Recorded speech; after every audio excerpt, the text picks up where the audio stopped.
All right. So tonight is our second to last collab, because our next collab, being our last one, is also our NSS.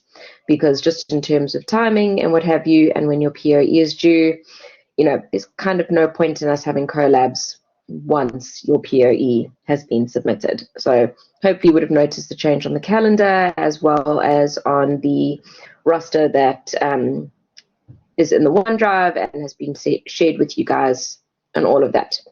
So tonight my focus is on the writing side of things, to switch over from your academic traditional forms of writing to your journalistic styles of writing.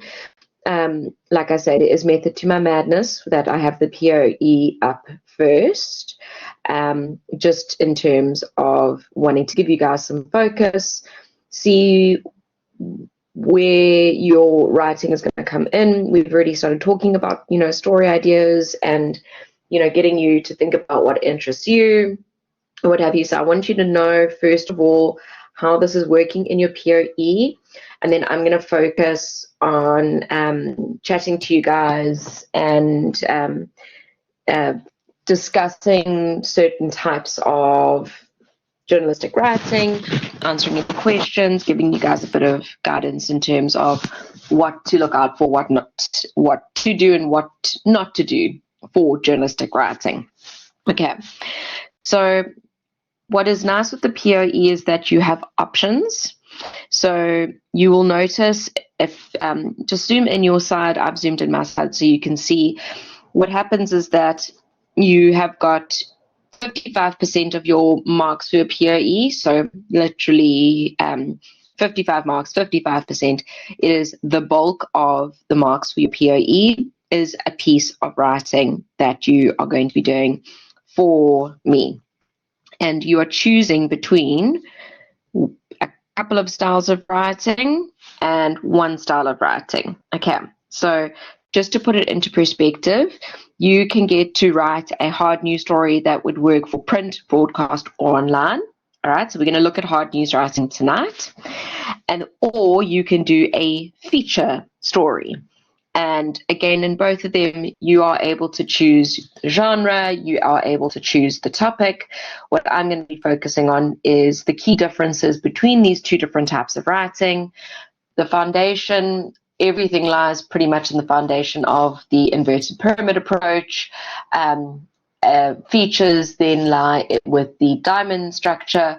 But what tonight is primarily about is understanding the basics of these styles of writing, what you need to look out for, what you should be doing, shouldn't be doing, just to give you a bit of guidance. Now, I just want to, before I go into the theory and what have you, to say to you guys, for this, you're writing a journalistic piece for me. So you're writing a story as you would find it in a newspaper, online, or if you want to, for broadcast, you're going to do a script. Obviously, like I said, that is more complicated. That's why I sent you guys those extra sources for those. Or a feature could be a feature that would be in a newspaper or a magazine. So you're writing it as if you are a journalist. That means no in-text referencing. That is important, because when we use in-text referencing, we naturally go and start writing like academics. So this person states this, and this person said that, and we lose that journalistic flow. That is what we're aiming for.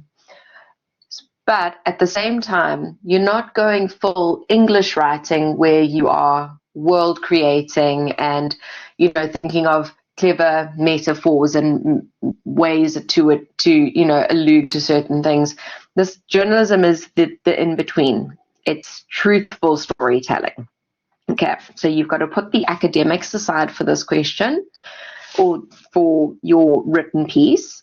I'm not saying question because obviously it's 2 or 3, so for your written piece, you have to think about what you're trying to do. And what you are essentially trying to do is you are trying to get me to feel like I am in that world that you're writing about for a short period of time. So again, not like with English where you go overboard with description and adjectives and to the point where, it feels almost fake or false or, fairy-like or fantasy-like or whatever it may be. Every single piece of information that has significance, no problem, is going to be based on fact. In some instances, you're going to be given a little bit of creative license, especially if you go with the feature writing aspect in terms of a little bit of description, talking about maybe noises and smells and, senses and that kind of thing. But the main information that you're providing me about the people, the places, your interviews that you do, all of that has got to be real, truthful, accurate information. The joining elements that you might need to turn it into a feature or a broadcast script, or whatever it may be, that stuff is where you get to have that little bit of creative license. But what is very important is to think about making me want to stay engaged with your piece, that I'm reading it because I want to, not because I have to. And how you do that is through the way in which you describe and the way in which you present those facts. Okay.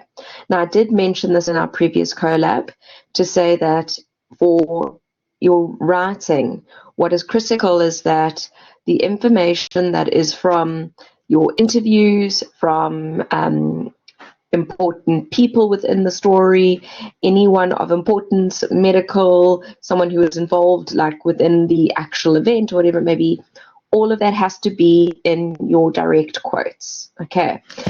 You as the journalist are just the person who is gathering up the information and putting it together in a readable format to present it to the audience. It is not about in this instance, because they haven't asked you to do an opinion piece, this is not about your opinion, it's not about your views or your bias. Remember, we try to keep bias out of it and remain objective. So what is important is that when you want the emotion, descriptions, details, feelings, anything that you want to, capture the audience with, those are done with direct quotes. Because even though you are an expert in your field of gathering information, you are not a trained doctor and a biologist and a scientist and an economist and. Okay. But there are those people in the world that give your pieces their weighting or their strength. All right. Does everyone understand that about the direct quotes? I know I'm reiterating myself from my last collab, but it's super, super important.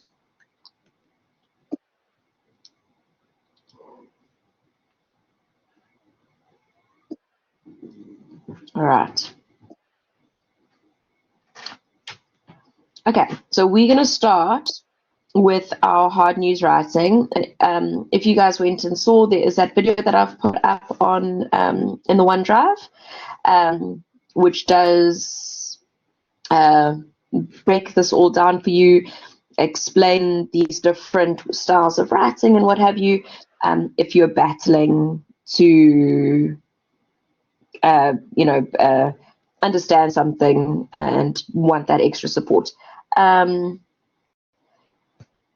Megan, it depends. If you are doing a hard news story, so if you chose question 2's approach, no. If you're doing question 3, the feature, it can be applicable, yes, because features are allowed to have more emotion, perspective, analysis, depth, all that kind of thing. The hard news, it's just straight fact. Okay. Yeah, then as long as you aren't the main focus, there's been 1 or 2 occasions where students have told me about something they've gone through and they've used themselves as the main feature. That has been acceptable. Give me 1 second, guys. I just need to cough and don't. Sorry about that. But that is very seldom that can work. If you've got a little bit of perspective into something that you feel can add to the story, then yes, you may incorporate it. All right. So let's start with the hard news writing. Now, the reason why we start with hard news writing is that hard news writing is also the foundation for feature writing. While there are different styles and formats of writing, like I was saying, most of our pieces are centered around the inverted pyramid, but I'm going to look at the others now as well. So what you have to think about is that you've got to have consistency, accuracy, that your facts are placed in the correct order that actually helps people feel at ease. So the one thing with human beings is we like some sense of chronological order. That's not to say that you can introduce a later bit of information if you think it's going to draw the audience in and then go back to the start, but don't jump all around. This isn't a Lord of the Rings story where they jump from one place to the next and you're trying to figure out what's going on in this world. You've got to put things in an order that makes people feel comfortable, because if they feel uncomfortable with reading your story, not as in because of the content, but because of how the facts being presented, they're just going to go and read another story. So you've got to lead the reader through the story, and the whole point is they're trying to gain that information. Now, what is super important is that you've got to think of your 5 W's and H for any piece that you write. So that's your who, what, when, where, why, and how. Now, these are the questions that have to be answered. If you are writing a piece and I don't know who is at the center of the story, whether it's a person, organization, event, whatever, there needs to be a person anchoring it. We've got to know what is going on. Is this about a water crisis issue? Is this about a awareness issue? What is the story about? When did it take place? Because remember, we said we need new news, literally in the word, but we've got to know when this event occurred, whether it's past, present, why this has happened. So why can be used in multiple ways. Either why has this happened, answering the question of why this is relevant to the readers. So there shouldn't be any questions left of why am I reading this? Why does it matter? We need to know where it took place, because there's a difference if a shooting happens within America, SA, UK, based on where you are, and these stories obviously again going with a global basis. Context of where this event has taken place is important. And then the how. The how doesn't necessarily always get answered, because let's say you're wanting to do something about crime stats increasing. You could maybe answer the how are people getting away with it, but if it's something that's more hard news, the how is this going to impact us, that information might not be present yet. But if you can answer it, but it just depends on the story and what you're trying to do. So what I would recommend doing is, once you have written your piece, read it. Don't look at it for a good few hours. Okay, so my aim is that you're not leaving it for the day of the POE due date, because it's never a good idea when there's so many people submitting all at the same time. But the idea is, if you're writing it a couple days before, write your piece, leave it for a few hours, don't look at it. Then go back to it, read it aloud. You're going to find a lot more mistakes when you read it aloud, like I've said to you with your assignment.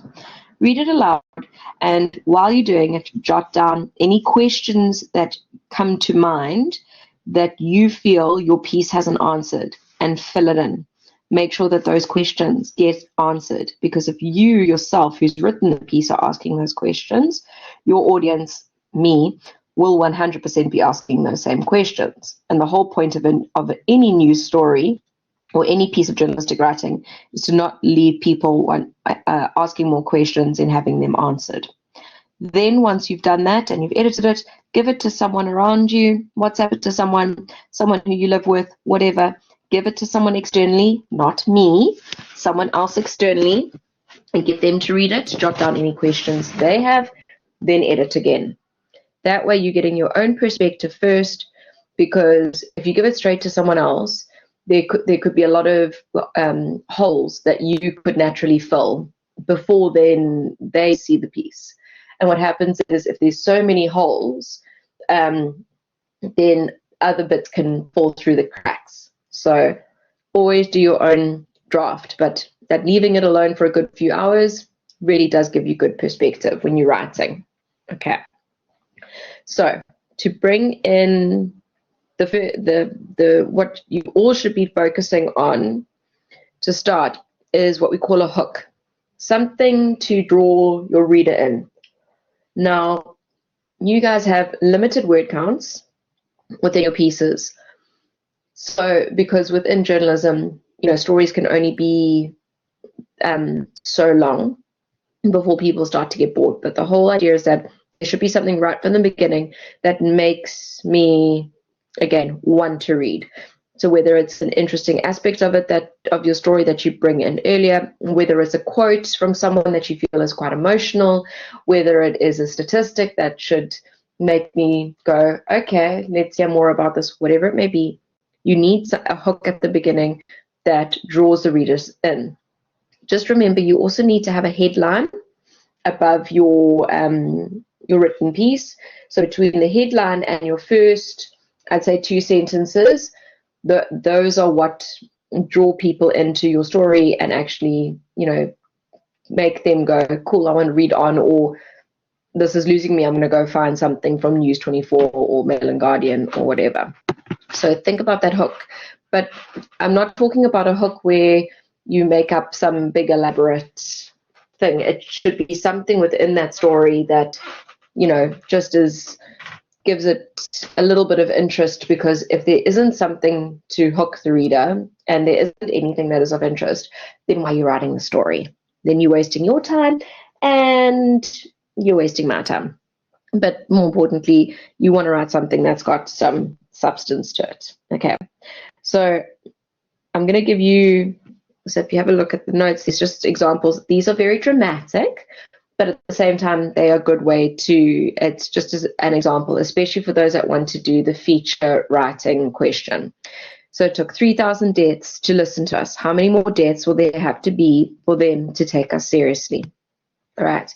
Now, if you were doing a story about, let's say, genocide or war or whatever, that kind of quote that immediately shows us the emotion. It immediately gives context into what the story is going to be about. And we don't know where this is, we don't know who this is involving, but it gives you enough that makes you go, I need to know where this is, what's going on, what's happening. All right, so that's one example.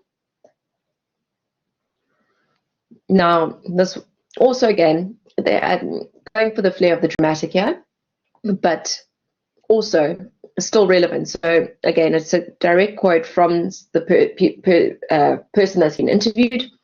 Some see a plastic straw as a harmless piece of plastic, but what many do not realize is that over 1,000 turtles are killed every year because of plastic waste in the oceans globally. Correct. So again, it's a statistic, it's a fact that starts the piece. And then you would go into your journalistic writing and then start drawing in the other quotes and the facts and that you have researched. So it's important to just make sure there's something at the beginning that makes us stop for a second, think, and then go, okay, and then carry on. Right. How do you feel about that? Does that make sense?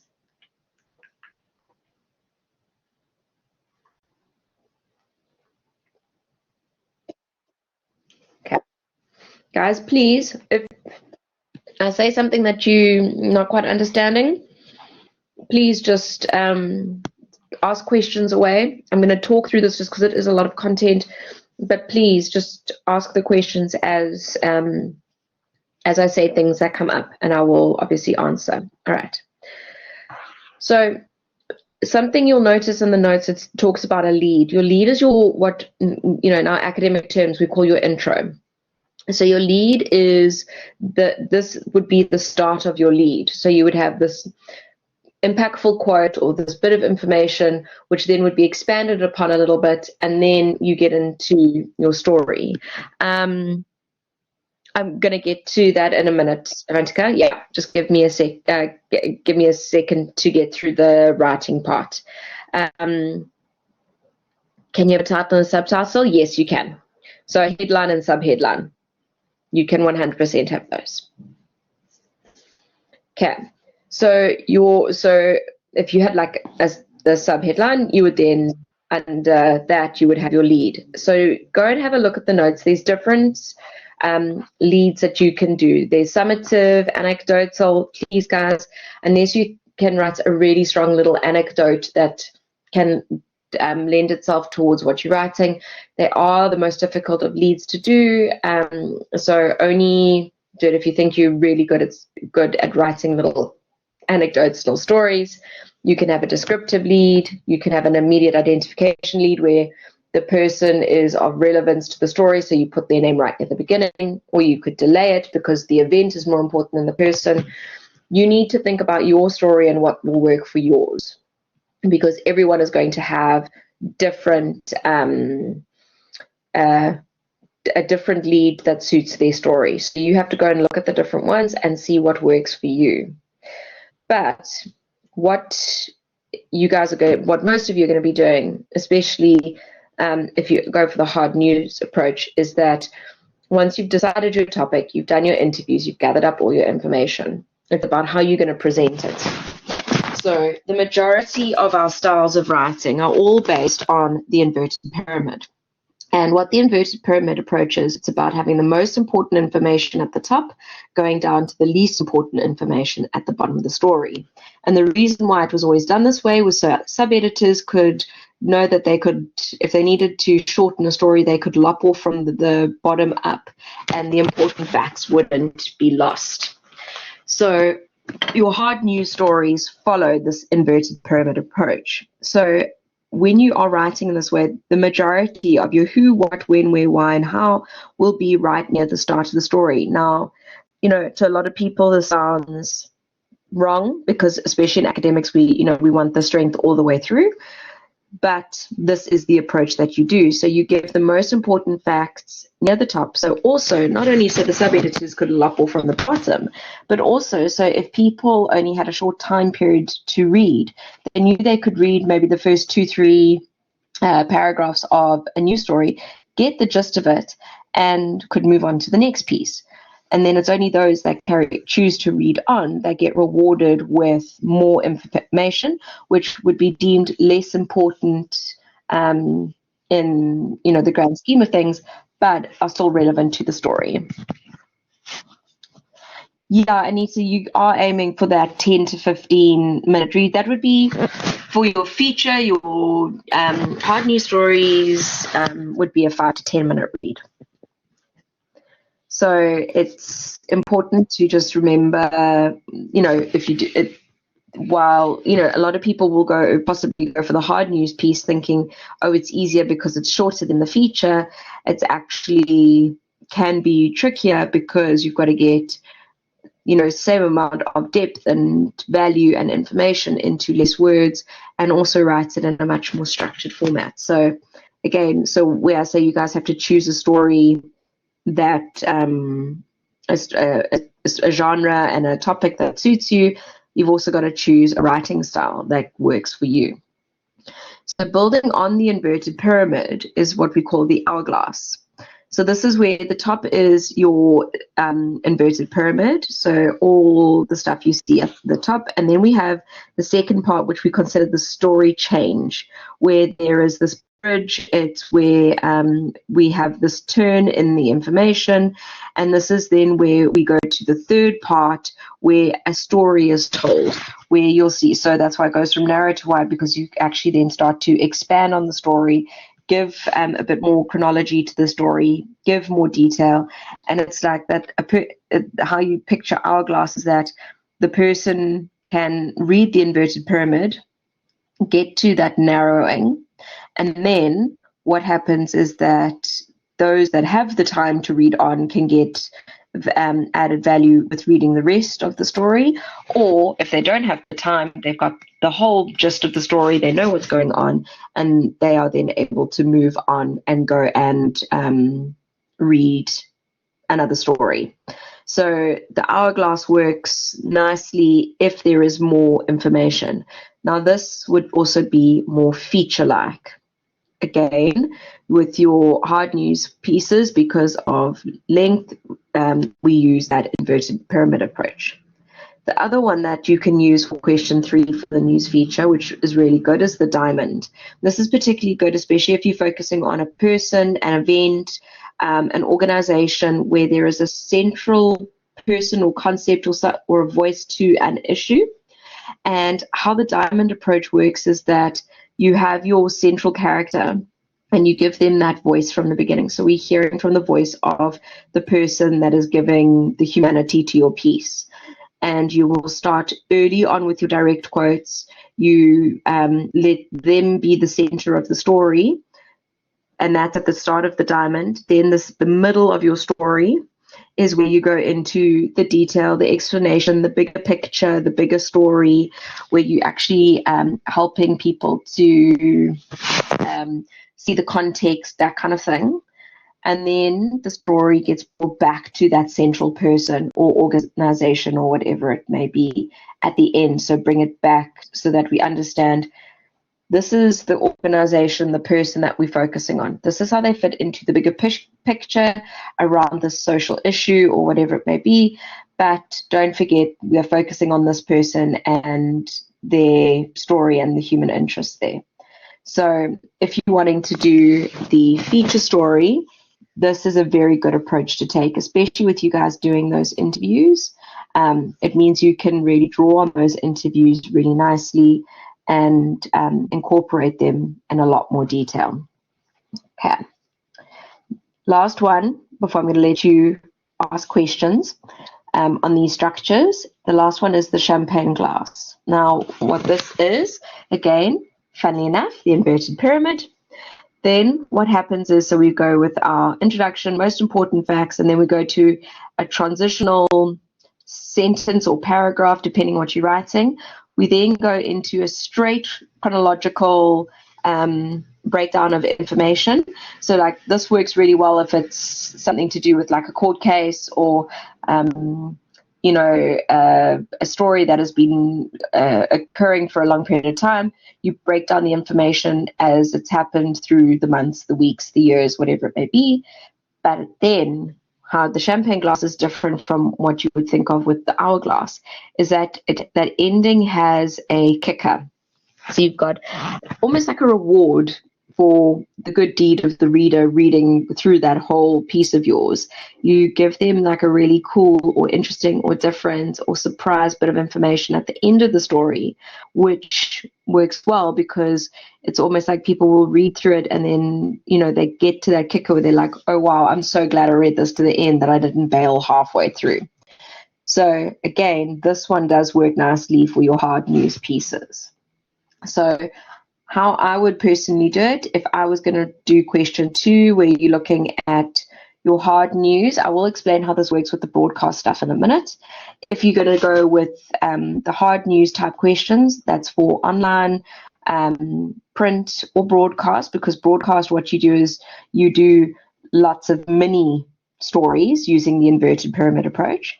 So I would, for question 2, use either the inverted pyramid or the champagne glass.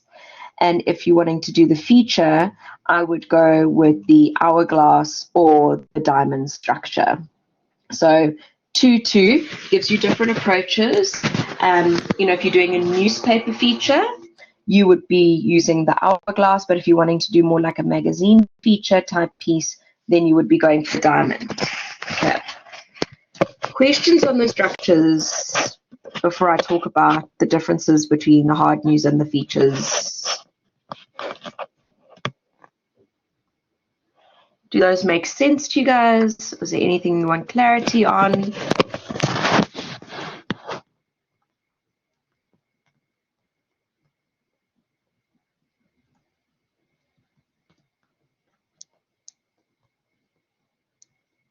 Nothing? No, you don't have to specify, Nicoletta.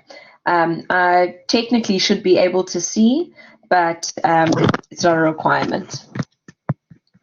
I should be able to, my hope is when I'm reading the pieces that I can go, oh, cool, they've used this approach, that approach, I should be able to see it, not going and reading it and going, hell, child, what have you done? That's always the aim.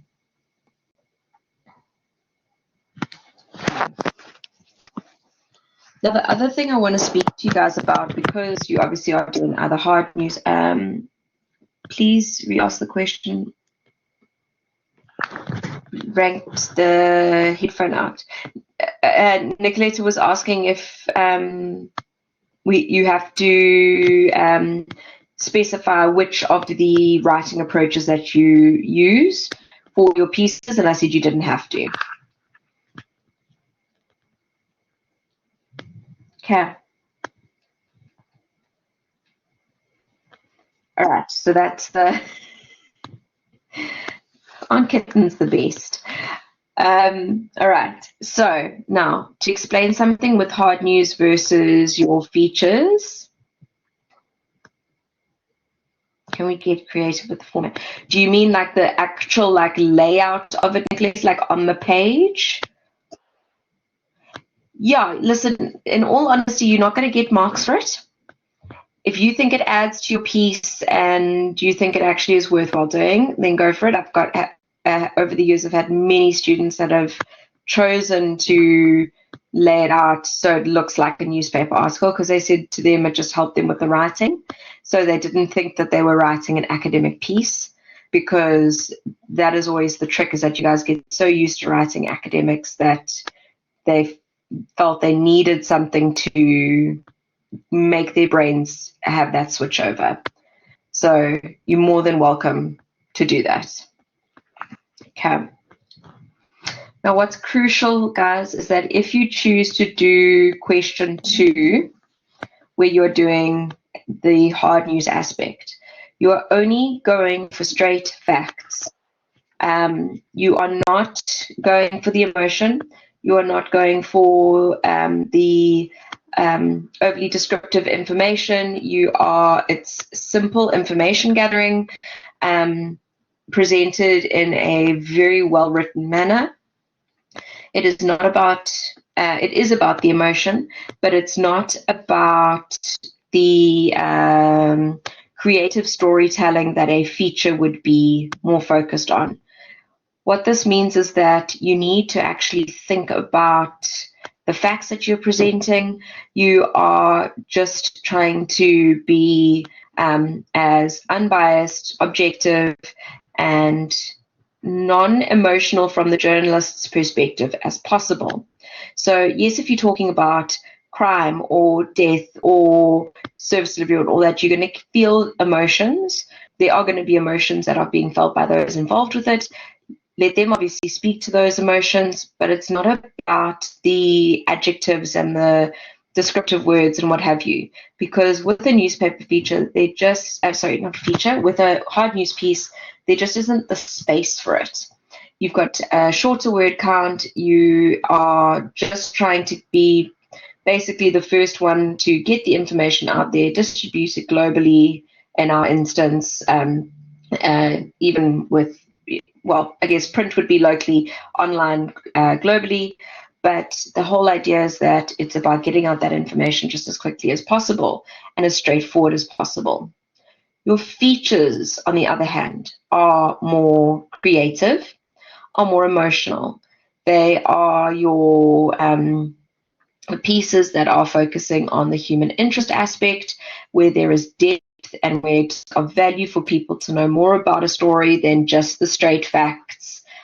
This is where you are going to use description, use the details, pull in your 5 senses. If you're talking about the person has experienced, I don't know, let's say you're doing a story on road accident claims, and you interview someone who was involved in a hit and run, and how they are, their life has been destroyed for months, but they aren't going to be financially gaining from this. Not that you should gain, but that because of the way the fund is set up and everything, at the end of the day, their loss of income and all of that is never really truly going to exist, and they're not going to, they physically will never be the same again, type thing.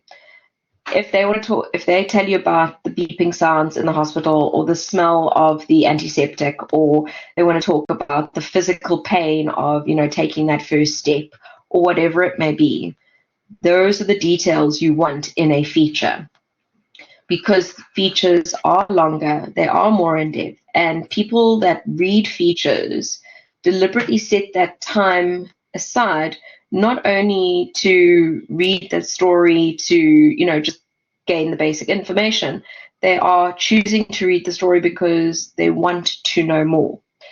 So if you're choosing to do the feature, you need to think about what you're adding to your piece that makes it stand out, brings in the emotion of the people, not of you, and that actually gives those details and that depth to the piece.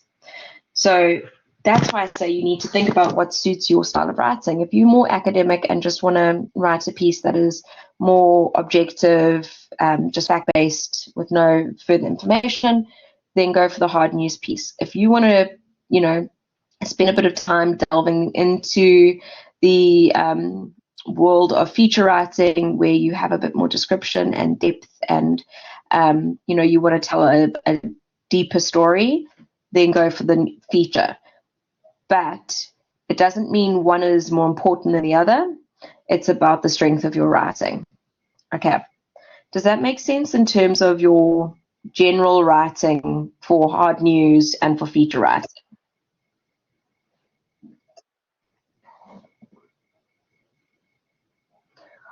Yes. So hard news is your current events. It's your stories at the start of the newspaper. Hard news isn't. Some people do consider it a genre, but it's not. It's not actually a genre. It's a style of writing that using that inverted pyramid. So hard news covers crime, accidents, war, any of the main big issues that are facing our world at that given point. So some people do see it as a genre, and it used to, like newspapers used to label it as hard news. Now we just consider that it's the genre is the fluid section, but the hard news is the writing style. So using that inverted pyramid. So you can write about politics, crime, any current events, anything that's happening, that they are your more hard-hitting pieces. They can be on, big events that are happening, whether it's, it's anything that you would see on the front page of a website online, or on the first, say, 3 pages of a newspaper. Does that make sense? So sometimes sports will feature within those first few pages. Oh, I see. Yeah, so I would rather you not say that the hard news is your genre. I'd rather you say your choose a genre that fits into writing a hard news piece. Okay. All right. So let's just look at question two specifically. Okay, just let me pull up the POE again.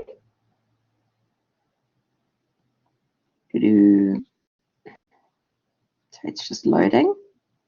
Here we go. All right. There we go.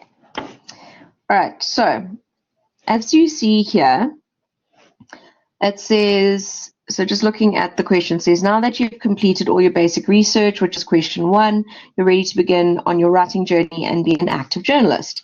Apply the various writing styles. Okay, so that's the using the inverted pyramid or the champagne or the hourglass or the diamond. So using the writing styles, and you're going to produce a hard news story. Now, this is the importance, either for print or broadcast or online. Okay, so you are only doing for one of them. It's not something that is working for all of them, because what we must understand is that there are different aspects to consider. All right. So for all of these things, for all of these mediums that you can choose from the three mediums, you are writing 400 to 600 words. So it is a small word count. You're looking at a page and a half.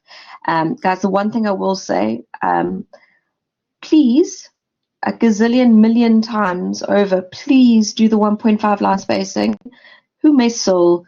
There were so few 1.5 line spacing assignments that were submitted for JRN. And I know it might seem trivial, but it really does make a difference when you're marking any work on a screen. So please, please, please, just try to do that 1.5 line spacing. Okay, now what is important to understand is that if you're writing for print, it is, when you think of the person that buys a print newspaper, it is someone within a particular area.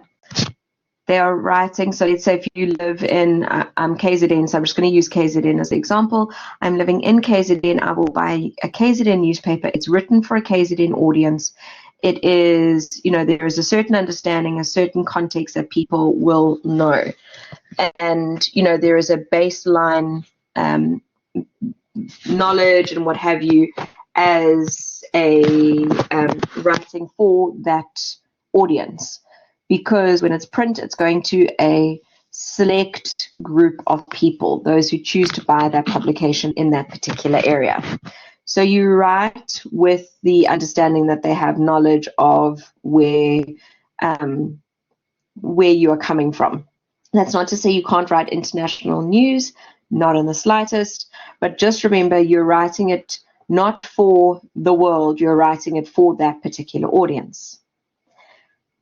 We're going to get to broadcast now. For online, you're writing with a local perspective, with the knowledge and the understanding that it will reach an international audience. So that means there needs to be further explanation to certain points. If there is,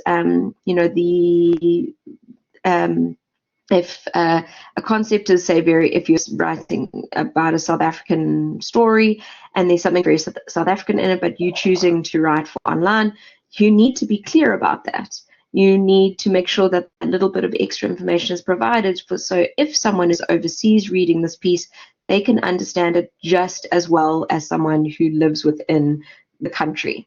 So those perspectives are important. So if you're choosing, to write for print, or you're choosing to write for online, you have to think about that context that you're writing for. Also with hard news, you're writing in a lot more formal manner. So the style, the tone, and everything is a lot more formal with hard news. Okay. So that is if you're doing print or online. Now, if you want to do broadcast, like I said, it is more complicated because you're going to be writing a script. That means you need to have, sentences at the top saying, intro song played, cue in news presenter, and then you put the news presenter's name and what they say, and you actually write a script. And what you do is you write a whole bunch of mini stories. So go and listen to SAFM, 5FM, East Coast Radio, whatever radio station is by you, and actually listen. So what they do is you have to first present the headlines. So the presenter is cued in, they read the headlines, then you will have the you cue in the sound, there'll be an audio where it breaks between the headlines and then where they go into full detail. And then for the broadcast, so this is why I say it's more complicated, you have to do headline with a short little story that's only like a paragraph, a headline for the next story, and a paragraph. And then you need to choose a mix of international, so it's normally one local, one international, one like interesting story or sports story or something else. I know for SA a lot of our stuff gets split between news and sport, but other parts of the world they incorporate it together. And then it's also incorporated, like thinking about extras, like, you know, the weather today will be this is what the traffic's looking like, all that. You've got to think about your audience that you're writing for. So that's why I say it is a lot more complicated, and where you're writing one story for print or online. For broadcast, you've actually got to break it down into multiple little stories. So you'd have your main story that your quotes and that will go to, but you would need to have the supporting stories as well, because when you're writing for broadcast, it's never just about one story. Does that make sense to you guys?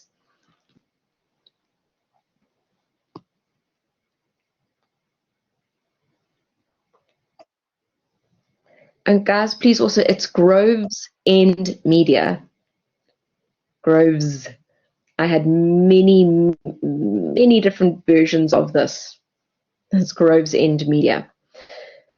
If they've given you the name of the publishing house or the publication or the whatever, make sure you spell it right. Okay, it is important. Okay.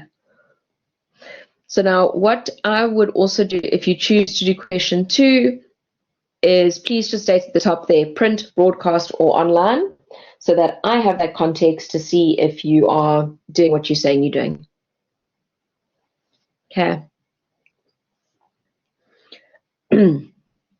Questions? I'm going to bring up something about the transcripts in a second. I just wanted to first see if everyone's all with me.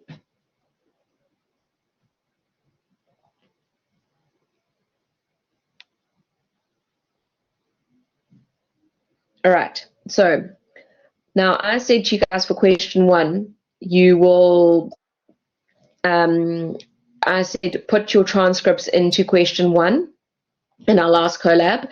I still stand behind that.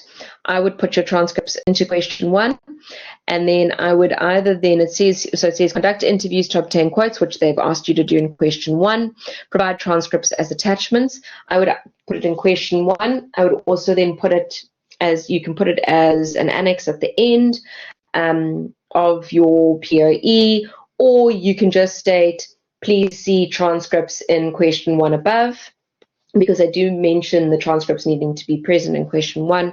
So as long as the transcripts are provided, whether it's in question 1 or question 2, I will give you the marks for it. It's not going to be problematic. No, question 1.2, exactly. So I did pick that up, that they mentioned it twice. So you will still get the marks for the interview aspect in both questions. So you don't have to put it twice. If you want to put it as an annex or as an attachment, not an attachment, but you can do it as a separate file or whatever. But as long as it's present once, and if you do put it in question 1, appendix, that's the word I was thinking of. Thank you. If you do put it in question 1, please just at the end of your written story, just say, please see transcripts in question 1.2. I know that might seem silly, that I will still look for your transcripts in your document. I'm not evil in that way. It's more that if for whatever reason, let's say I can't mark yours because I'm sick, or you submit late, or there's something happens where I end up not being the marker, which I've had before when I ended up violently ill during POE season and on drips and everything, and someone had to mark a certain group, and even though I've given you all the instructions, you know, that person might not see it through the same way. I do not plan on getting sick again this marking season. Okay, promise. I've already had that now with your assignments. It's not going to happen again. I'm taking every medicine under the sun to make sure it doesn't happen again this year. But it's just I'd rather have every T crossed, I dotted, all that jazz, so there's no questions. And no one can say, but they didn't put it there. But you did. You just put it in the other section because your lecturer told you to. Okay. And there you can see focus on grammar, spelling, readability, and include a headline. So that's what I was saying. You have to have a headline. That headline has to link to your story. And then you can choose to have a sub-headline with that headline, but the minimum is a headline. Questions on hard news? Obviously, I'm going to go through this all again in 2 weeks in our NSS, guys. But I'm just going through things now because I like going through things more than once to give you a bit of time and your brains a bit of time to work around it. Okay. So then on the other side, if you choose to do a feature, now feature is a bit more conversational in tone. So the style of writing is a little less formal. Taylor, that's a subheadline. So I'm saying that you don't have to do one. You can choose to do one yourself if you want to. So that would fall into those 10 marks. It's dependent on you if you want to do one or not. Okay, so your feature is, I don't want to say it's casual. I don't want to say it's like completely laid back and all that, but it has a little less formality than a hard news piece because you want people to connect with that piece. Again, that human interest element. So just remember that your tone will be a bit more conversational. It will be a little bit more free flowing. It'll be more, drawing on those emotions of the people, your description and detail. So you'll see the instructions are all exactly the same, but here the word count is different. So you've got 400 to 800 words. So you've got that 200 word increase. So you're looking at about a 2-page or just a page and 3/4 to 2 pages, in which you have to give that added detail and description. So the features, it's not, they haven't given you a massive word count increase, but in those 200 words, there is more than enough space to give description and detail and added quotes and, make your story more feature-esque in the way in which you present the information. Okay, so think about your writing. Is it more formal, rigid, or is it a little bit more softer, conversational, where you think you can draw emotion? Only once you've decided that, then choose which piece you want to write, then carry on. But there is no point if you know that you hate writing, like creative writing and description and detail and that kind of stuff with English is not your thing, then write the hard news piece. But if it irks you to just be factual and not be able to, use your words and tell the story and all that, go with the feature. So it is a personal choice. It's what you feel you're stronger with and what you'll get more marks for at the end of the day. All right. Questions? Can we use a topic that would be considered hard news? Yes, 100%. Because that story, it wouldn't be a hard news piece. It would be on politics or war or whatever. So it would be hard. It's hard news if you write the shortened, condensed version of breaking news events. But yeah, there's many, many features written on those topics.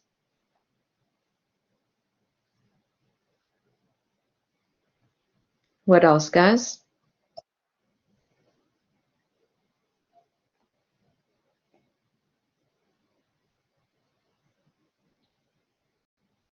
Other questions?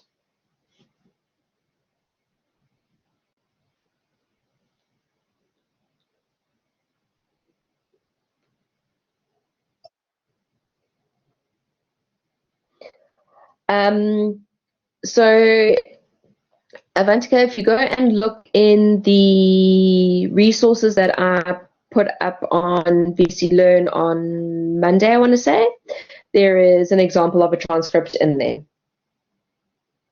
So it's literally like intro, cue music, yeah, cue music or intro music plays, news presenter, lead in. So the example of a transcript is there for you if you go and look at those additional resources I provided. Pleasure. That's why I put them up. I never expected it, but interviewing is so much of them. Yeah. Yeah. Interviewing is very good experience for those of you that want to become psychologists. Yeah. A bit of an observation to the above, a more general feature topic would then need to be up-to-date recent info. Yes, because it still has to be new. So it needs to be something, to me, it should be something that has occurred. There needs to be something of it featured within the 2024 timeframe. So you all should be aiming for a story that's 2024. That does not mean that the story necessarily broke in 2024. It can be something that, occurred in 2022, 23, whatever. But there needs to be a new element to it, and that's why you're writing a feature on it. So like you could be writing about the royals and their influence on society, and that's relevant to now because of what's happening with Kate Middleton.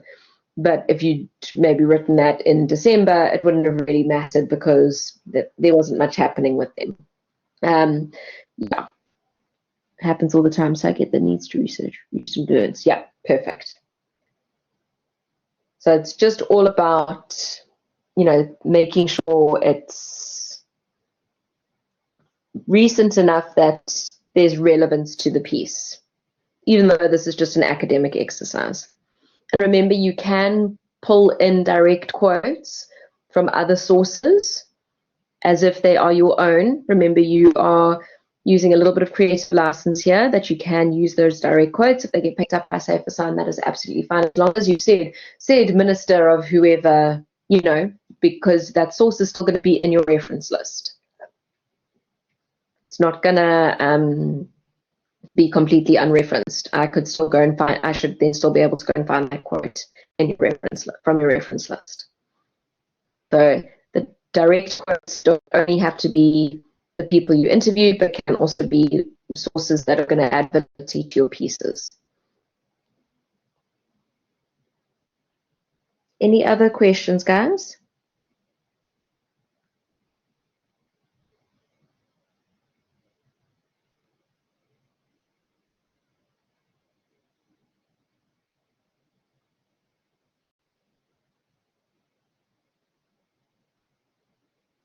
Nothing from you? All right, then that's it from me tonight. I hope this gives you a little bit of clarity for your written piece, and then our next collab will be our NSS. We will break down the full PAE. I'll also go through question 4. It's all about fake news, which we actually have been speaking of quite a bit before in the beginning of the modules. I'm just going to bring that in as well in our NSS, and then show you how that relates to the last question. Okay. Guys, I'll chat to you all soon, I'm sure. Bye.